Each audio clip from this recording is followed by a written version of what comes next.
Mirëmëngjes të gjithëve. Hapim mbledhjen e grupit parlamentar. Në fillim dua që t'ju njoftoj se ditën e premte, sipas afateve të përcaktuara nga rregulloria e Kuvendit, ne 5 deputet të grupit parlamentar të Partisë Socialiste kemi depozituar pranë Sekretarisë Kuvendit raportin ton rekomandues për shqyrtimin e kërkesës së prokurisë posaçme kundër korrupsionit dhe krimit të organizuar për dhënien e autorizimit.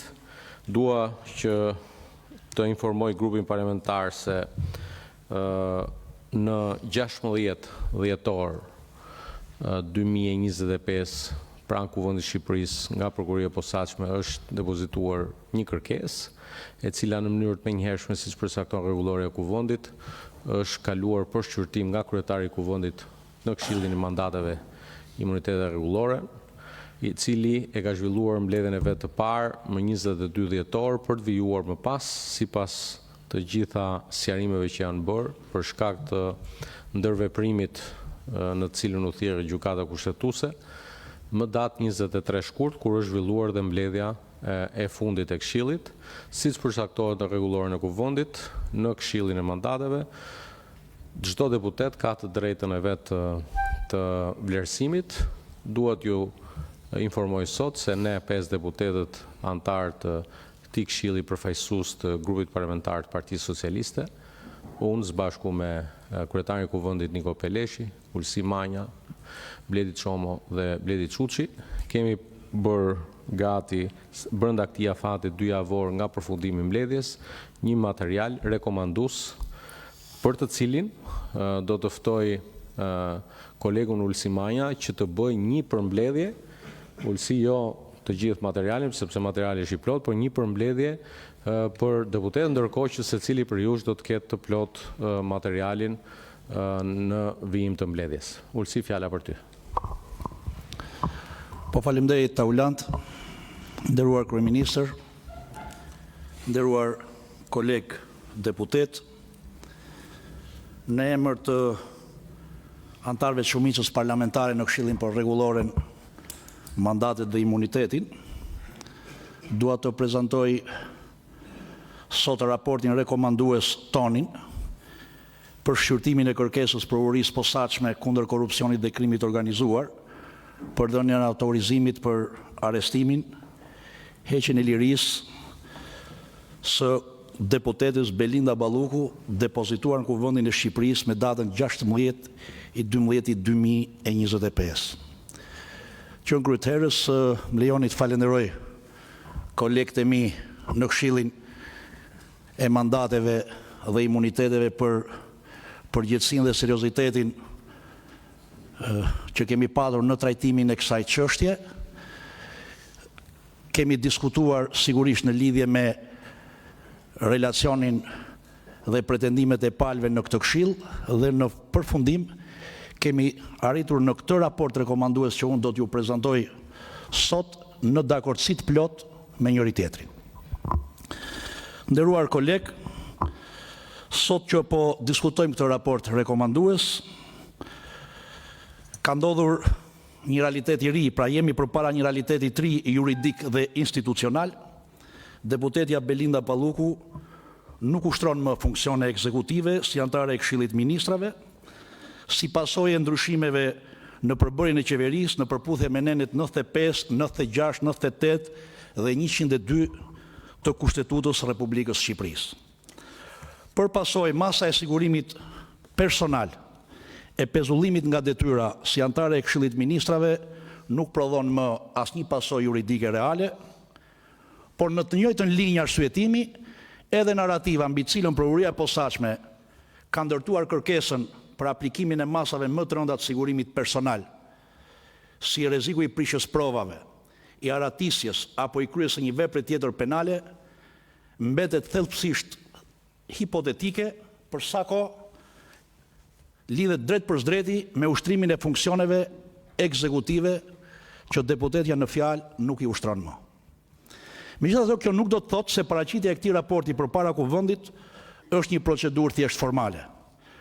Përkundrazi, ajo përfaqëson një përgjegjësi të drejtë për drejtë kushtetuese të Kuvendit të Republikës së Shqipërisë, është një shprehje e respektit institucional ndaj drejtësisë, por mbi të gjitha është një detyrim ndaj qytetarëve shqiptarë që na kanë besuar përfaqësimin e tyre. Aq më tepër në një situatë kur kjo çështje, e cila në thelb duhet të mbetej një çështje e drejtësisë dhe vetëm e drejtësisë, është shndruar në mënyrë të padrejtë në një debat të mbingarkuar politikisht në sytë e opinionit publik. Në vend të një procesi të qetë dhe të rregullt ligjor, shpesh kemi parë përpjekje për ta zhvendosur këtë çështje në një gjykim publik, në një tribunal mediatik që bie ndesh me standardet e shtetit të drejtës dhe me parimin themelor të prezumimit të pafajësisë. Pikrisht për këtë arsye është e domosdoshme që ne si shumicë parlamentare të flasim qartë, të ndajmë politikën nga drejtësia, zhurmën nga faktet dhe gjykimin publik, nga procesi i rregullt ligjor. Të nderuar kolegë, kërkesa e provurisë posaçme kundër korrupsionit dhe krimit organizuar, në fakt, në rastin e deputetes Belinda Balluku, ndryshon nga kërkesat e tjera që kanë ardhur në Kuvendin e Shqipërisë për marrjen e autorizimit për arrestim apo heqje lirie, kontroll banese apo kontroll personal, sepse nuk është një kërkesë për caktimin e një mase sigurimi për herë të parë. Nuk jemi në këtë rast. Kuvendit në këtë rast i kërkohet të zëvendësoj një masë sigurimi personal, efektet e cilës sot janë në fuqi ndaj deputetes Belinda Balluku, siç është ajo e ndalimit jashtë shtetit, të daljes jashtë shtetit, me një masë sigurimi më të rëndë, ato të arrestit për një vepër penale, për të cilën provuria e posaçme po heton që në gushtin e vitit 2024. Pra, jemi në kushtet kur kërkohet zëvendësimi i kësaj mase. Zëvendësimi i masës referuar parashikimeve ligjore të kodit procedurës penale, saktësisht në 260.3, mund të kërkohet në dy raste. Kur janë rënduar nevojat e sigurimit, ose kur personi ndaj cilit është saktuar një masë sigurimi personal, nuk ka respektuar masën e vendosur nga gjykata. Rasti i dytë, në rastin e kësaj kërkese përjashtohet. Deputetja Belinda Balluku, siç provohet nga relacioni i provurisë posaçme dhe arsyetimi, faktet dhe provat që ajo ka bashkangjitur këtij relacioni, provohet qartësisht se e ka respektuar në mënyrë korekte masën e sigurimit personal ato të daljes jashtë shtetit. Kështu që në vlerësimin tonë si këshill ngelet vetëm rëndimi i masave të sigurimit për ato shkaqe që ka listuar në kërkesën e saj provuria posaçme, që ka të bëjë me shtimin e episodeve të veprës penale, rrezikun e prishjes provave, rrezikun e ikjes apo rrezikun e kryesës së një vepre penale më të rëndë. Edhe vlerësimi i anëtarëve të Këshillit të Shumicës në këtë raport rekomandues u referohet pikërisht të tyre kërkesave. Por më lejoni që në kryet herës të jemi qartë për opinionin publik se Kuvendi nuk ka kompetencë gjykoj fajësinë dhe as zëvendësoj gjykatën në këtë procedurë. Kuvendi ushtron një filtr kushtetues dhe në vlerësimin ton ky filtr nuk mund të jetë formal. Ai përbën një mekanizëm thelbësor për ruajtjen e balancës institucionale dhe respektimin e rolit që kushtetuta i ka dhënë pushtetit legjislativ në raport me pushtetet e tjera.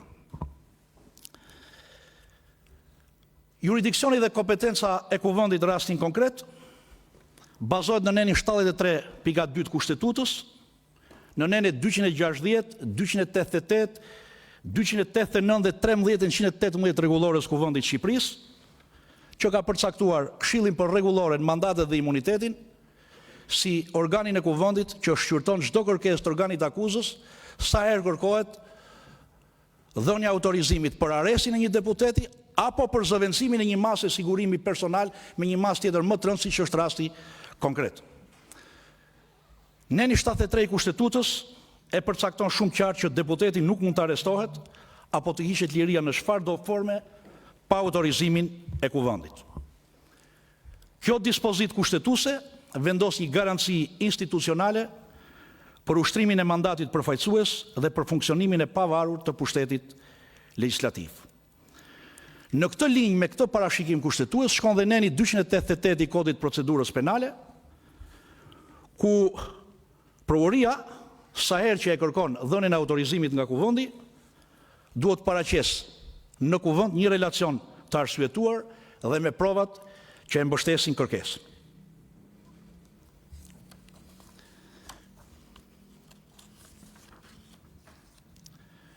Duke u referuar këtij kuadri normativ, kompetenca e kuvendit në shqyrtimin e kërkesës së prokurisë posaçme është e natyrës procedurialo-kushtetuese dhe jo gjyqësore.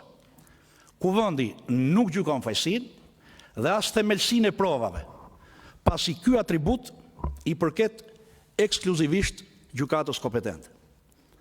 Kompetenca e kuvendit në rastin konkret kufizohet në vlerësimin e kontrollit respektimit procedurës penale sa i takon ekzistencës së kushteve ligjore për dhënë autorizimin për zëvendësimin e masës sigurimit personal të ndalimit të daljes jashtë shtetit, me masën më të rënda të arrestit në burg apo në shtëpi, heqje lirie në çfarëdo lloj forme, kontroll personal dhe të banesës së deputetes Belinda Balluku, të rendimit të nevojave të sigurimit, të ekzistencës të rrethanave të reja konkrete, të proporcionalitetit të ndërhyrjes në mandat dhe të domosdoshmërisë së arrestit si masë përjashtimore. 2. Nëse kërkesa është bërë në ndikime politike apo të natyrave të tjera të paligjshme, kuvendi sigurisht nuk bën vlerësimin e provave, por vlerësimin e kushteve dhe rrethanave për të krijuar bindjen nëse janë rënduar nevojat e masës parë sigurimit. Dhe 4, nëse plotësohen apo jo kushtet, kuvendi duhet bazohet në gjykimin e vet, duke u referuar relacionit të organit akuzës dhe provave që e mbështesin këtë relacion.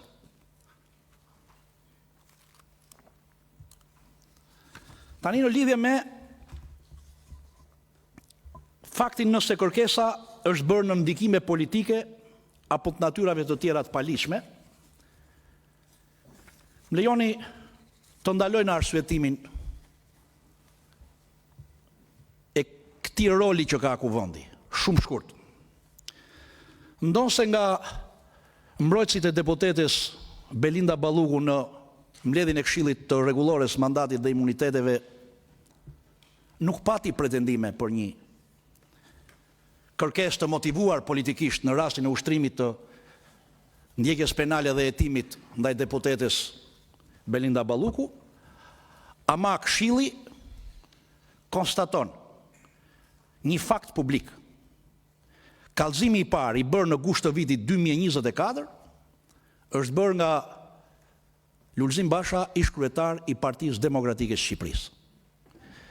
Dhe kallëzimi i dytë është bërë në shtator të vitit 2024 nga, në mos gaboj, sekretari i Partisë Demokratike, deputeti Gazmend Bardhi, sot kryetari i grupit parlamentar të Partisë Demokratike dhe antar në Këshillin e Mandateve dhe Imuniteteve, për të cilin unë e kam theksuar dhe në mbledhjen e Këshillit që në rastin konkret ka qenë në kushtet e konfliktit pastër të interesit, pasi është edhe një nga kallëzuesit e kësaj vepre. Më vonë pastaj, në vitin 2025, këto dy procedime penale janë bashkuar në një procedim penal të vetëm dhe që sot mban një numër unik procedimi mbi bazën e cilit po zhvillohen hetimet ndaj deputetes Belinda Balluku. Vlen theksohet se viti 2024, pra koha kur u bën kallëzimet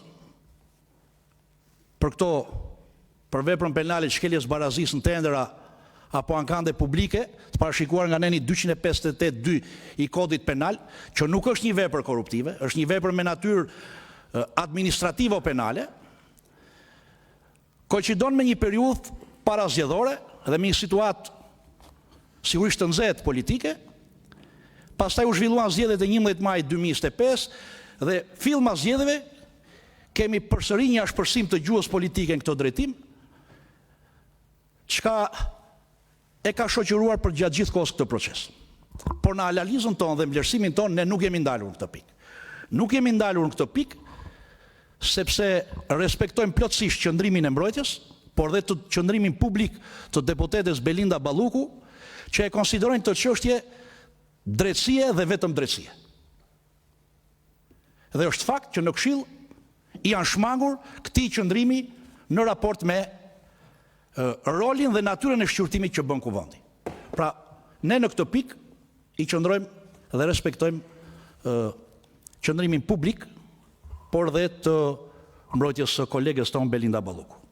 Përjedhoj në vlerësimin e kërkesës për urinë posaçme sa i takon zëvendësimit të masës së sigurimit personal të ndalimit të daljes jashtë shtetit me masën më të rëndë që parashikon kodi ato të arrestit në burg, ne jemi ndaluar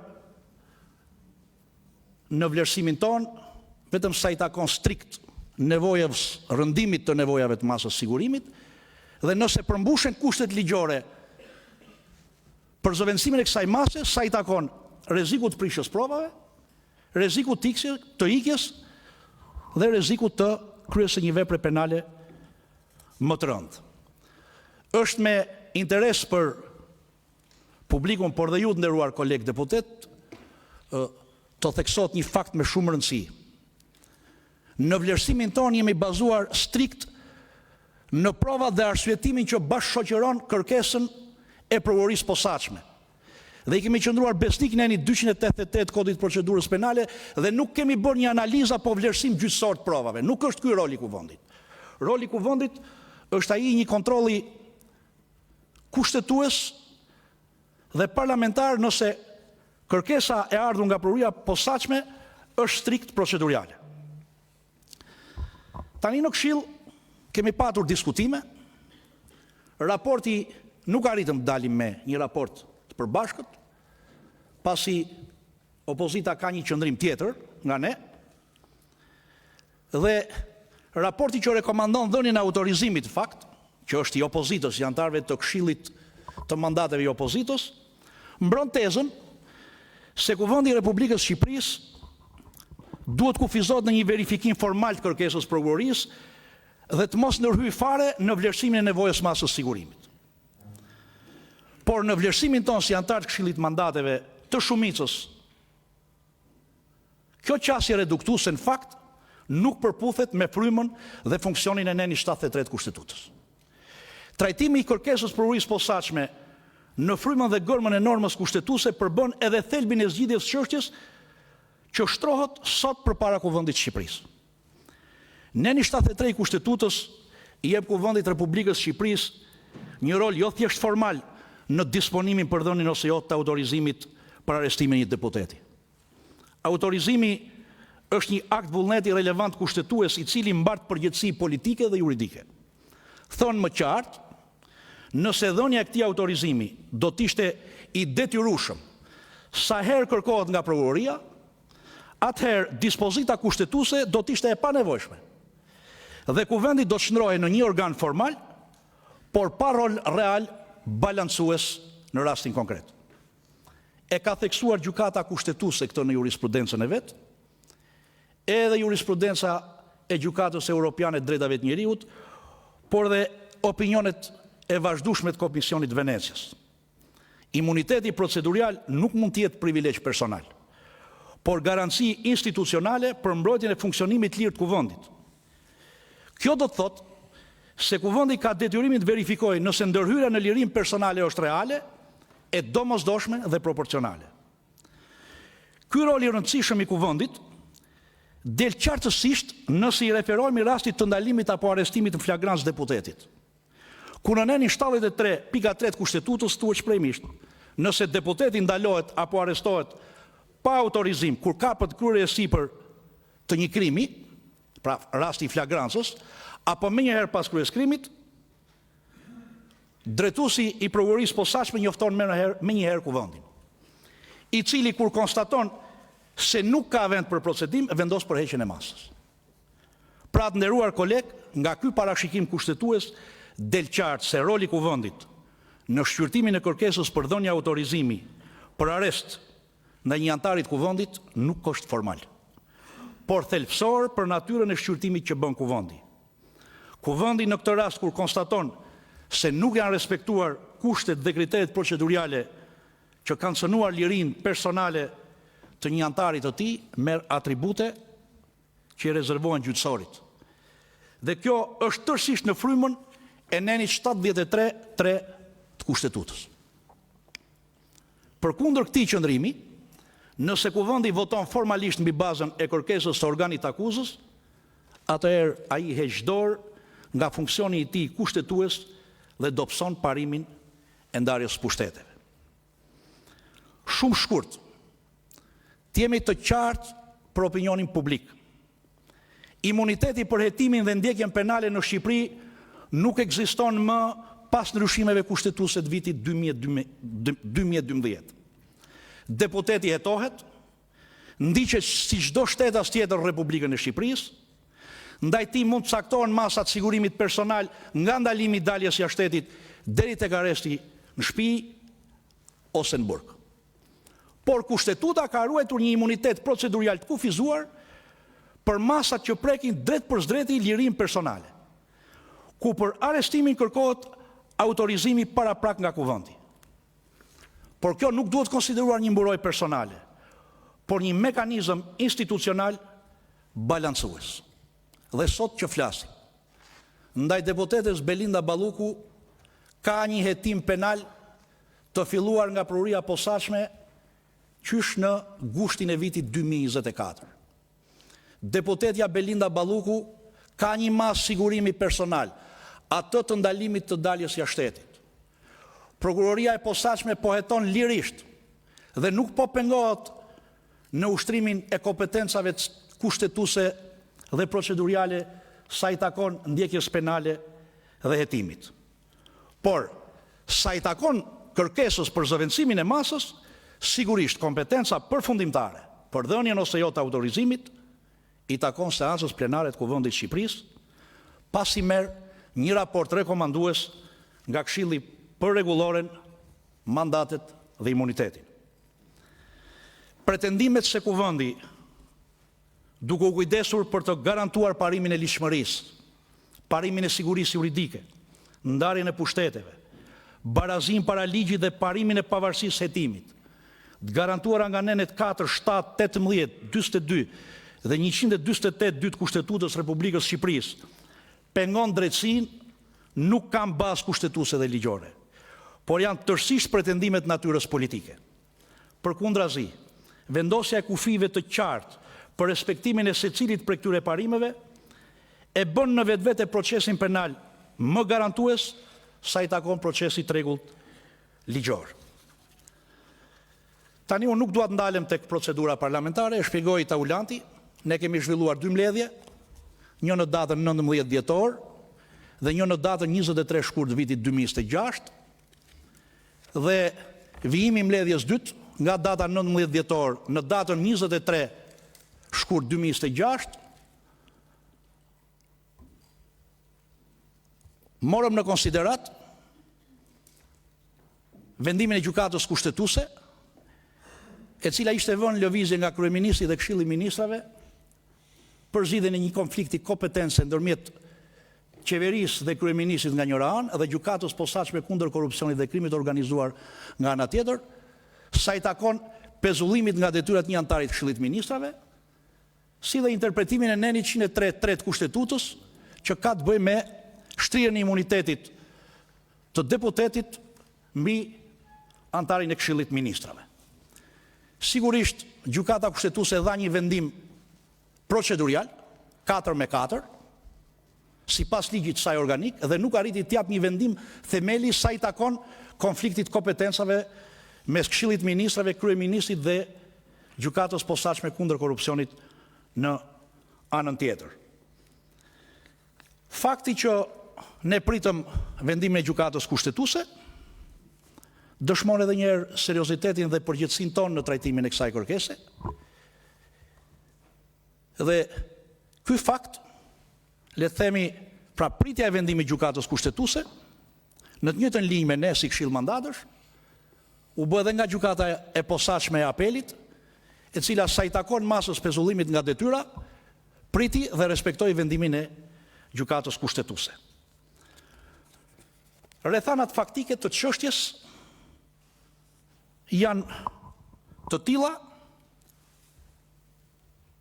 në gusht 2024-s, në shtator 2024-s dhe në qershor të vitit 2025 janë 3 procedime penale të bashkuara në një për veprën penale të shkeljes së barazisë së pjesëmarrësve në tendra apo ankande publike, të parashikuar nga neni 258.2 i kodit penal.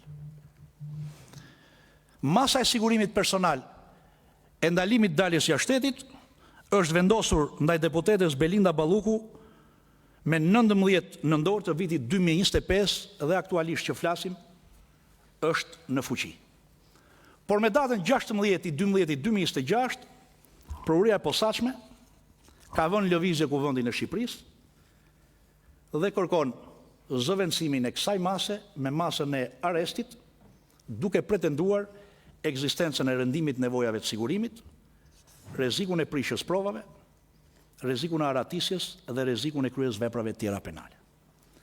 Këshilli pasi dëgjoi prokurorët, edhe mbrojtësit e deputetes Belinda Balluku, zhvilluam një diskutim me dyert mbyllura për të respektuar sekretin hetimor. Ishte edhe një kërkesë e prokurisë posaçme që mbledhjet e Këshillit të zhvillohen me dyert mbyllura për shkak të ruajtjes së sekretit hetimor. Zhvilluam diskutimet tona dhe në përfundim kemi këtë qëndrim tonin.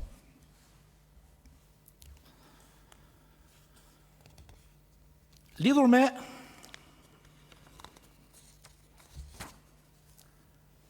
rëndimin e nevojave të masës sigurimit.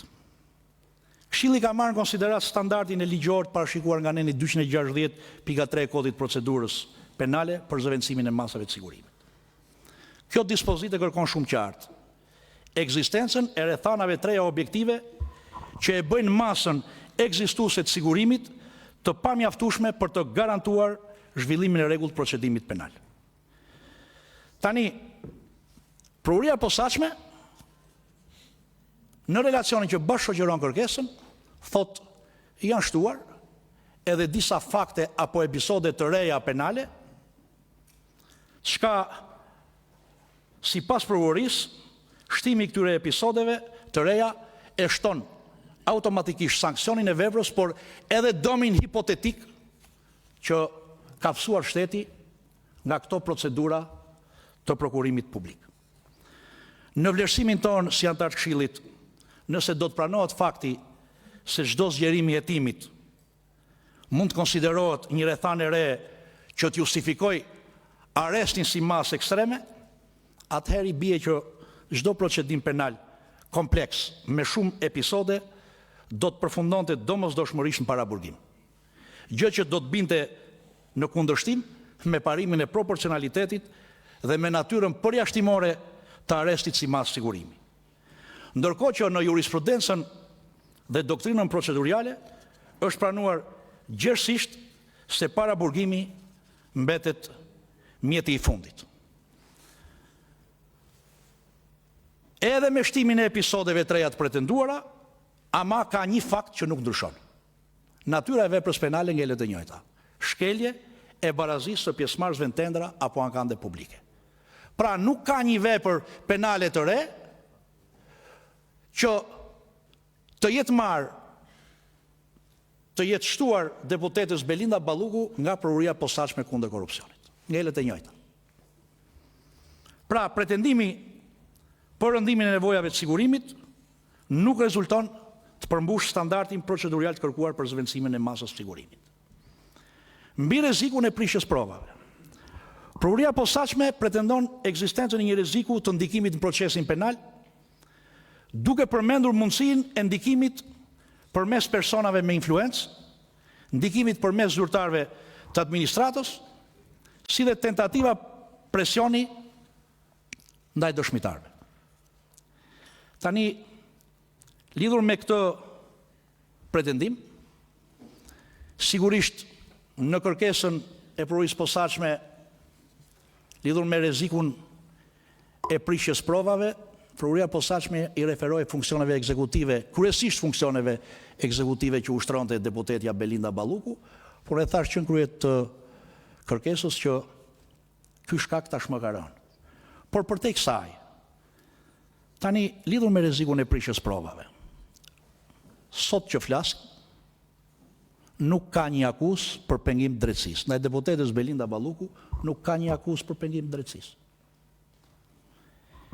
E dyta, qoftë në relacion, qoftë në parashtrimet e palëve në mbledhjen e Këshillit, nuk ka asnjë provë direkte apo indirekte ku deputetja Belinda Balluku të ketë përdorur ndikimin e saj për të prishur provat që ka në dispozicion organi i akuzës.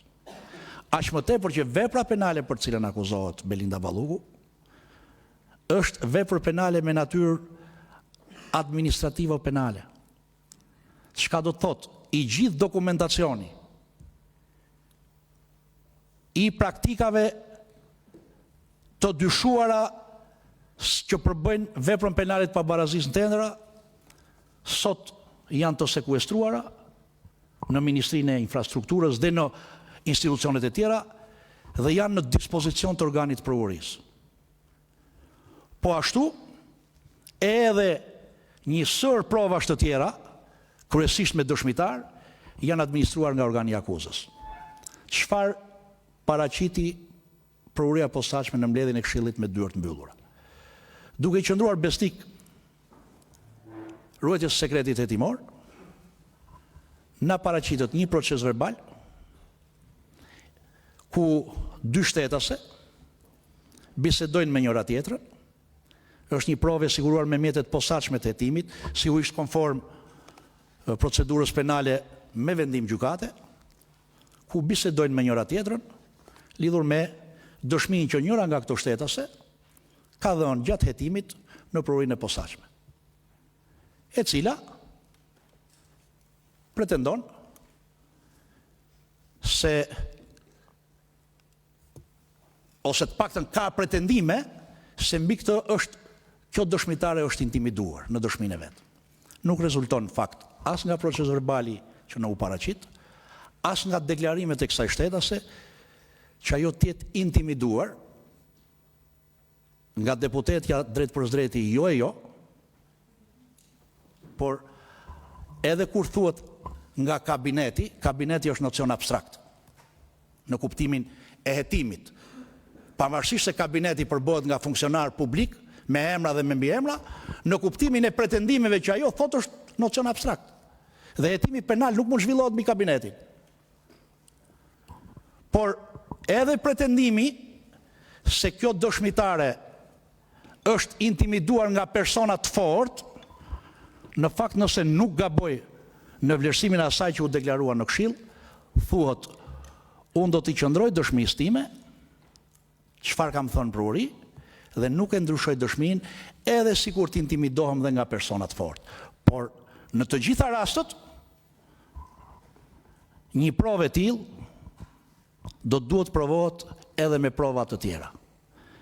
Sepse një dëshmi e tillë e siguruar me mjetet posaçme të hetimit bën pjesë, siç e dim që të gjithë, janë mjet i kërkimit provës dhe nuk mund të jenë provë. E dyta, lidhur me dëshmitare. Është me rëndësi ta them, ndonse është një detaj procedurial, ajo ka statusin e të pandeurës në këtë procedim penal. Dhe referuar kodit procedurës penale, thënjet e një të pandeure apo bashkëpandeure në të njëjtin procedim penal, në të gjitha rastet merren me rezervë. Dhe kjo del nga fakti që i pandeuri në një procedim penal nuk mban përgjegjësi penale për dëshmi treme. Është i lirë në pohimet dhe mohimet e veta për sa kohë ruan këtë cilësi. Pra, rreziku i prishjes provave nuk u provua me fakte reale. Por janë konsiderata që në themel tyre kanë ish funksionin e ministrit që mbante kolegja jonë deputetja Belinda Balluku, aq më tepër që dhe akuza ngelet përsëri e njëjta. Se po të kishte prishje provash, do të kishim një akuzë të dytë, që është pengimi i drejtësisë, që është vepër penale sipas kodit penal. Tani mbi rrezikun e aratisjes, këtu shumë shkurt ka një praktikë tashmë të konsoliduar, edhe të gjykatave tona, edhe të gjykatës kushtetuese, edhe gjykatës europiane të drejtave të njeriut, që rreziku i aratisjes do duhet të jetë real dhe jo i supozuar. Deputetja Belinda Balluku, edhe pse ka qenë në dieni të plot të hetimeve që zhvilloshin ndaj saj, që në gushtin e vitit 2024, edhe pasi u njoftua akuza nga ana e prokurisë posaçme, ajo ka u thuar disa herë jashtë shtetit dhe përsëri është kthyer në Shqipëri në respekt të masës sigurimit, por edhe në respekt të funksionit që ai ushtronte edhe të procedimit penal. Ka u thuar në Bukuresht 26-27 tetor, në Athinë 6 deri me 8 tetor, në Rom 13 deri me 14 nëntor, dhe në të gjitha rastet është kthyer në Republikën e Shqipërisë duke reflektuar një sjellje të rregullt dhe jo shmakse ndaj autoriteteve proceduese. Ka dorëzuar të gjitha dokumentat e identifikimit sipas vendimit të gjykatës, madje edhe kartën e re të identitetit, e cila ka dalë pasi është ekzekutuar masa e parë e ndalimit jashtë shtetit, sapo është marrë në dorë nga deputetja, mbrojtësit e deputetës e kanë dorëzuar pranë organit procedues. Dhe ju e dini shumë mirë që me kartë identiteti lëvizet në vendet e rajonit. Pra, çka tregon një sjellje korekte të deputetës Belinda Balluku në raport me hetimin penal që po zhvilloheshte ndaj saj. Pretendimi se sanksioni penal, pra shtimi i sanksionit penal, hipotetikisht mund të çojë në një rrezik për t'u aratisur, bie poshtë me fakte dhe prova konkrete. Kështu që edhe ky pretendim nuk qëndron. Mbi pretendimin për rrezikun e përsëritjes veprës penale.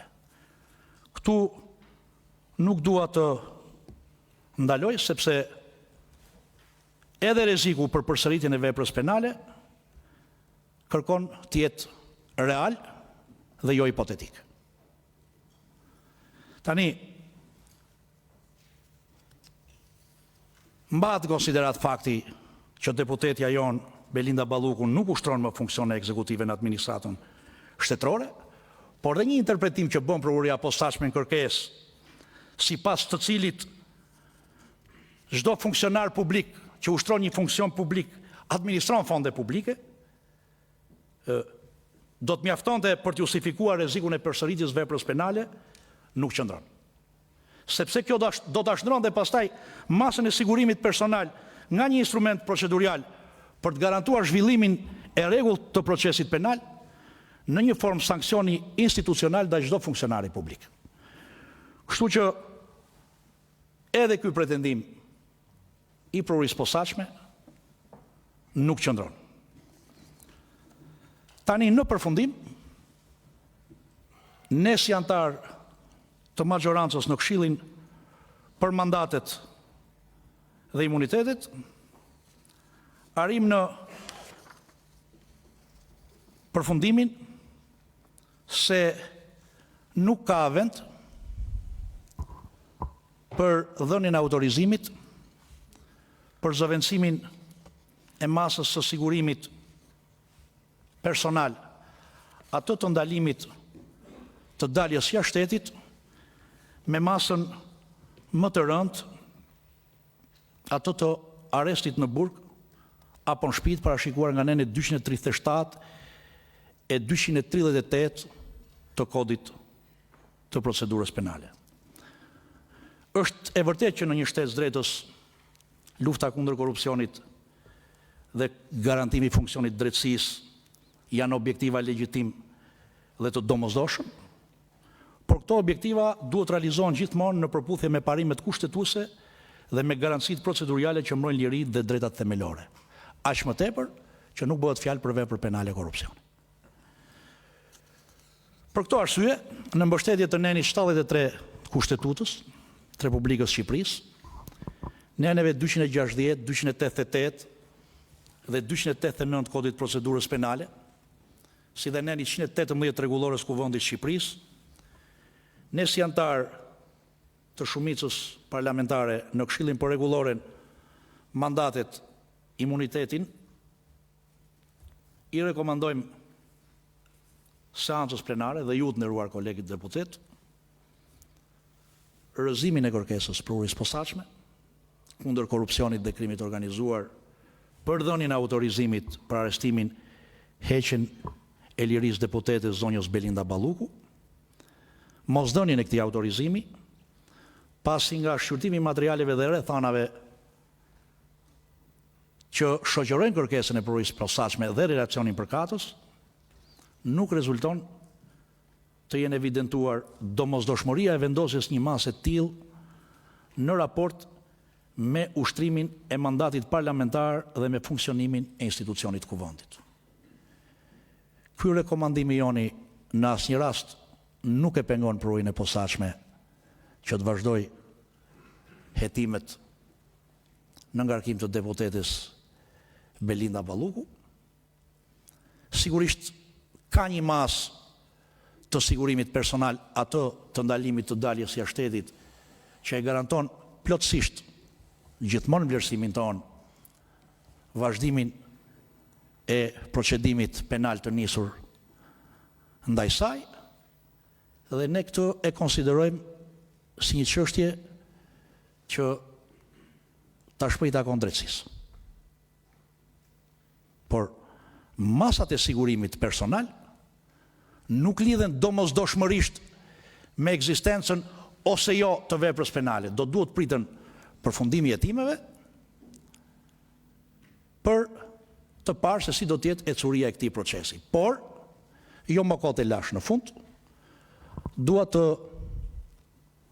sjell në vëmendjen e këtij grupi që nga raportet vjetore të institucioneve të drejtësisë Kuvendit e Shqipërisë, dhe konkretisht tu i referohem raportit vjetor të përvojës posaçme,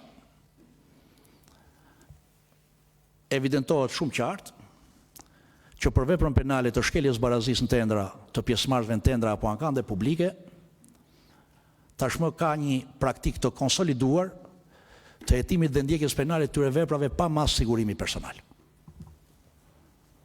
Dhe jo më të kërkohet zëvendësimi i një mase sigurimi ndalimit daljes jashtë shtetit me një masë më të rëndë, kur në të gjitha raportet që kanë ardhur në Kuvendin e Shqipërisë, kjo vepër penale është hetuar dhe gjykuar pa mas sigurimi.